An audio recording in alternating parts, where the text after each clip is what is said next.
members to the 39th meeting of the Committee of Finance. In this mandate, as I said, we have oral briefings, but we also have 5 items of subordinate legislation. We have a joint oral briefing from the Rural Women's Network and the Community Network. The Rural Women's Network aren't able to attend today, but they'll be sending us written evidence.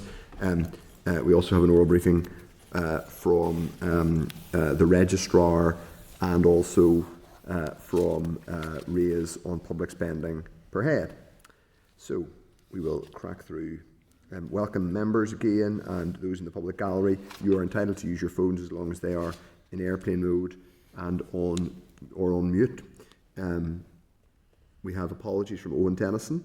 Jerry Carroll and Deirdre Hargy will be joining us remotely. Those are the only apologies. In terms of a declaration of interest, do any members have any interest they wish to declare at this stage? Okay.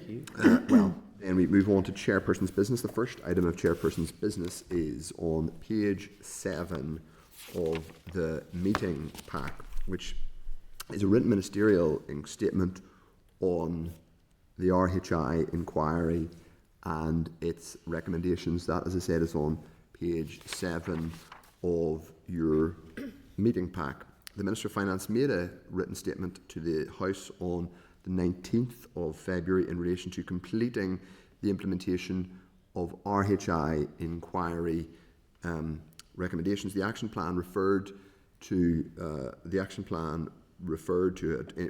WMS begins at page 9 of the meeting pack. The Department of Finance will be monitoring the implementation of the remaining actions on a 6-monthly basis.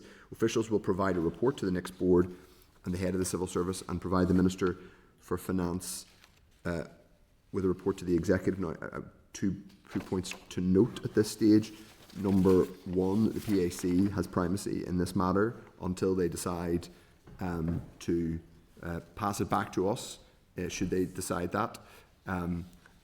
Notwithstanding that, I think we should certainly keep a watching brief on this. There's lots, I think, to continue asking about. And I think there are still outstanding broader cultural questions to do with reform of the civil service and lessons that have been learned or perhaps not learned from the RHI inquiry. So I'm very keen that the committee keeps a watching brief on this. We will, of course, have future evidence sessions, not just with the Minister, but with other senior responsible officials in the department. So I'd like to keep a watching brief, notwithstanding the fact that we don't have formal ownership over this unless and until the PAC relinquishes primacy, and they're still deciding that. This is to note unless anybody wishes to come in. The Deputy Chair. Thank you. And just to declare interest, I sit on the Public Accounts Committee.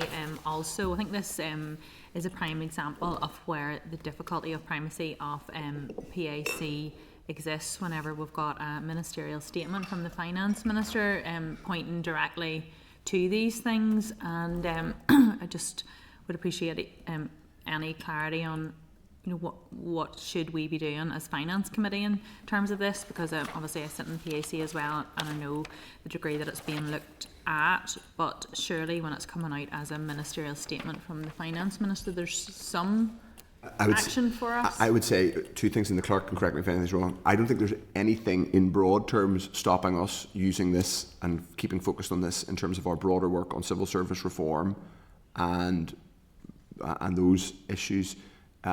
I think we can gently say to the PAC again, we would like to see some form of clarity on this as to whether this is going to be taken forward in its current form.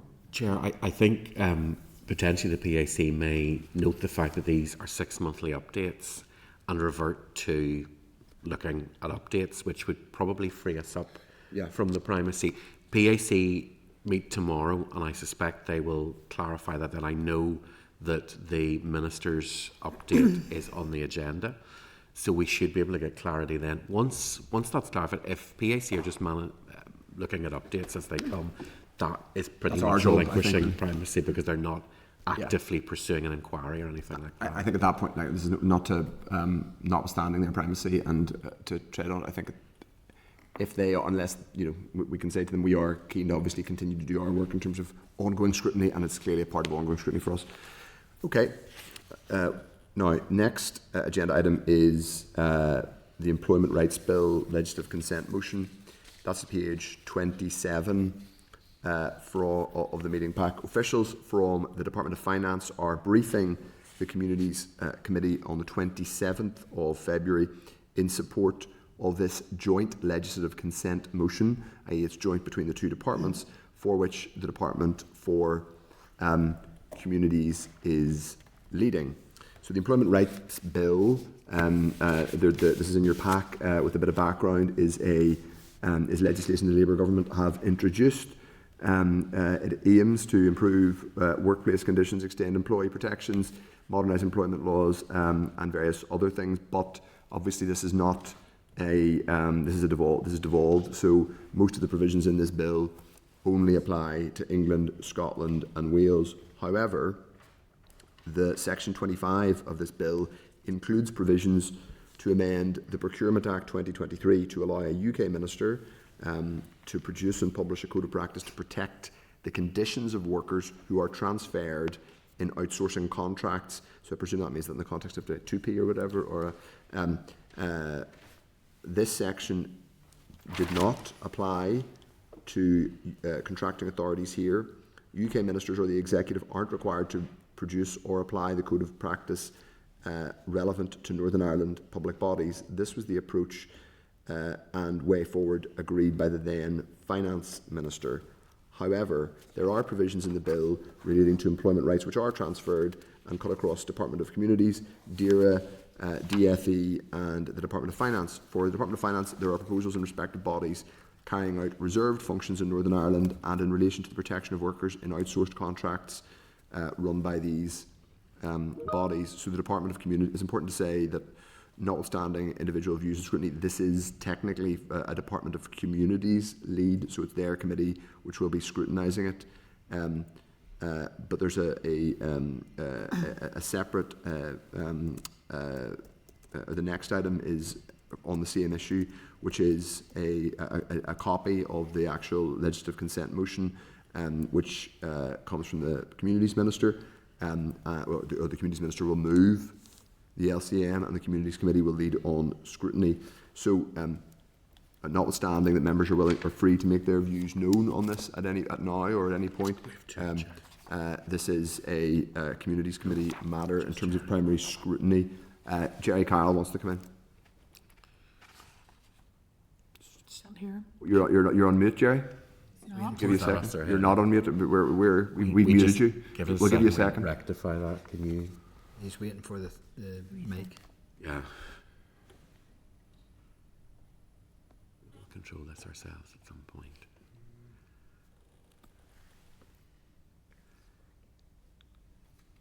That's it now. There we go. Go ahead. Go ahead, Yeah, Jerry. thanks, sir. I couldn't unmute myself there, just for future. Oh, actually, it was my mistake.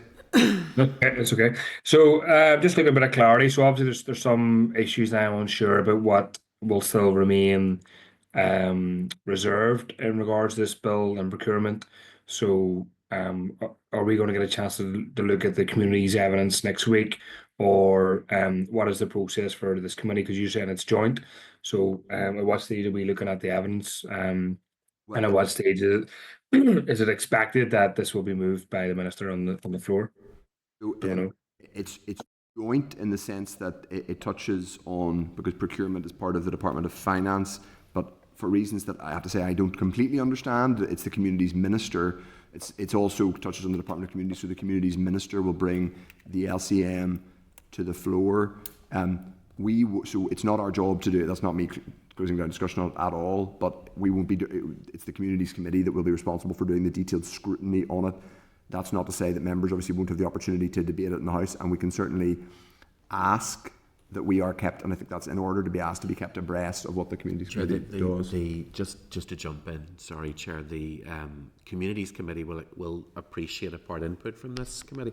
Generally, how these things work, Chair, is, and it applies to a bill that covers more than one department. The departments that aren't in the lead, or the committees that aren't in the lead, I should say, are asked for some kind of part input. So the Communities Committee has shared the LCM with this committee, knowing that it's one of those committees that has a department that's involved in this but isn't the lead department. So we've been supplied with the department's information on how this LCM process has worked for them. So originally not expecting to be part of this and then being part of it, but only a small part. So Communities is being briefed tomorrow, Communities Committee is being briefed tomorrow by their officials and also DOF officials on the written briefing we've got today. They'll seek a part input from us. So where it leaves us is, as the Chair has said, any code that the executive approves at some future stage would not apply to those involved in contracts around reserved functions. They would on transferred functions where the lead is a reserve function. Even if you have people sourced into that, they will be under any GB regulations. So that's the requirement for the LCM, is that the regulations will apply here, but only in functions that are related to reserved issues. It's a very complex way that the devolution settlement works out. It's unusual. I'm fairly sure I've not seen one that has worked like this before, Chair. If I'm summarising it correctly, and Chair, correct me if this is wrong. Effectively, what the purpose of the LCM is to do is to ensure that for the purposes of activities which are being taken, this code or this updated code under the bill being brought before the UK Parliament, this updated code will apply to workers here undertaking work that is procured as part of a reserved, i.e. UK things, so for defence being an office one, or foreign affairs, or the parts and communications. Yeah, those sorts of issues, Chair. But that doesn't mean that it's really on the executive, as it were, to do the rest of it, because the executive has the power, not the UK government, to legislate for the rest of for all other types of public sector activity. Does that make sense, Jerry, or have I just created more confusion? No, that makes sense. And I got some of that from the briefing, but I'm just kind of maybe curious about, maybe when the date is this will be moved, but there's some clarity that I'm seeking, but it may be Give a bit of insight. to do it. The LCM process, now that a memorandum has been laid, the Communities Committee will have 15 working days to do their report, to which this committee can input. Once their report has been completed and shared with the department, then there's another set of timescales before the Minister can bring the legislative consent motion to the floor. So you won't be seeing the legislative consent motion in the next few weeks. It'll be more likely sort of 3 weeks or so before a legislative consent motion can come. So we're just at memorandum stage at the minute. That kicks off the whole process and formalises it. So Committee for Communities will now look at what they want to do in their report. They're getting briefing tomorrow, and then they will go from there in terms of how they want to view this, what they want to do with it. Obviously, an LCM only comes to memorandum stage and is brought to a committee like this when it's been agreed by the executive, so the executive has agreed it. But we're just at the start of the countdown process now, Chair. Okay, that's useful. Thanks. Okay. Thank you. Thanks, members. Okay, the next agenda item. Do you want to? Yep. So, sorry, apologies. Thought I should have. Members, we've noted that. But if members are agreed, we will respond to the Communities Committee, indicating that we are content to note the application of the LCM, but we would like to be kept abreast of developments, and obviously members would like to be kept abreast in order to do any, if anything, particularly because there will be members who will have their own views and will want to understand the interaction with the procurement process here. Sorry, Chair. The other thing to possibly ask if members are content to share the briefing we've received with the Communities Committees, just so they can align that to what they'll have heard from DOF officials. Yeah. If members are content. Yeah, it's worth just saying this is obviously, because it's a devolved matter, employment rights. This is a important that it is scrutinised, but it's a sort of droplet compared to the broader employment rights agenda that is devolved and that the Minister of Economy is looking at, and indeed the Economy Committee. Okay, so we'll move on. The next agenda item is the Women's Parliament on the 28th of February 2025. The Women's Parliament will be meeting on Friday the 28th of February. Members are invited to attend a roundtable discussion in the Long Gallery to hear participants' concerns, lived experience and solutions on a range of issues, so that's to note.